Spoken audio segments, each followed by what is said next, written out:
بسم اللہ الرحمن الرحیم۔ ماہ محرم الحرام اسلامی تقویم کا پہلا مہینہ۔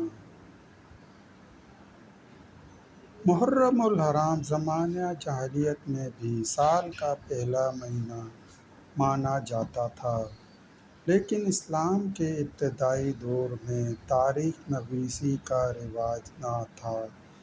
خلیفہ دوم سیدنا عمر فاروق رضی اللہ تعالیٰ عنہ کے دور خلافت میں یمن کے گورنر حضرت ابو موسیٰ اشعری رضی اللہ تعالیٰ عنہ نے حضرت عمر فاروق رضی اللہ تعالیٰ عنہ کو خط لکھا کہ آپ رضی اللہ تعالیٰ عنہ کے جو فرمان آتے ہیں ان پر تاریخ درج نہیں ہوتی، تو حضرت عمر فاروق رضی اللہ تعالیٰ عنہ نے صحابہ رضی اللہ تعالیٰ عنہ سے مشورہ کیا۔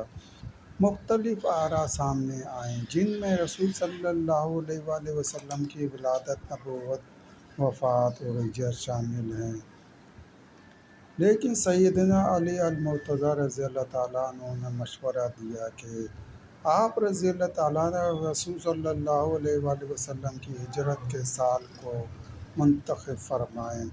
چنانچہ سیدنا حضرت عمر فاروق رضی اللہ تعالیٰ عنہ نے اپنے عہد خلافت میں 30 جمادی الثانی بروز جمعرات 17 ہجری بمطابق 638 عیسوی کو ہجری کا باقاعدہ اجرا اور نفاذ فرمایا۔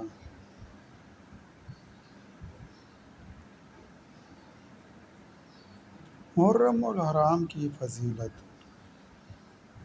ماہ محرم الحرام کے محترم، معزز اور قابل شرف ہونے کی بنا پر اللہ کے رسول صلی اللہ علیہ وآلہ وسلم نے اسے محرم الحرام کے نام سے سرفراز فرمایا۔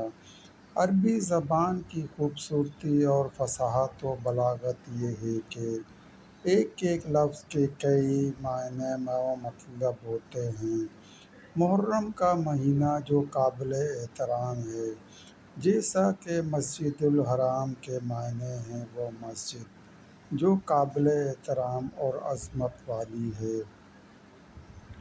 ماہ محرم ایسی عظمت و بزرگی والا مہینہ ہے جس میں اعمال صالح کا اجر و ثواب دگنا کر دیا جاتا ہے۔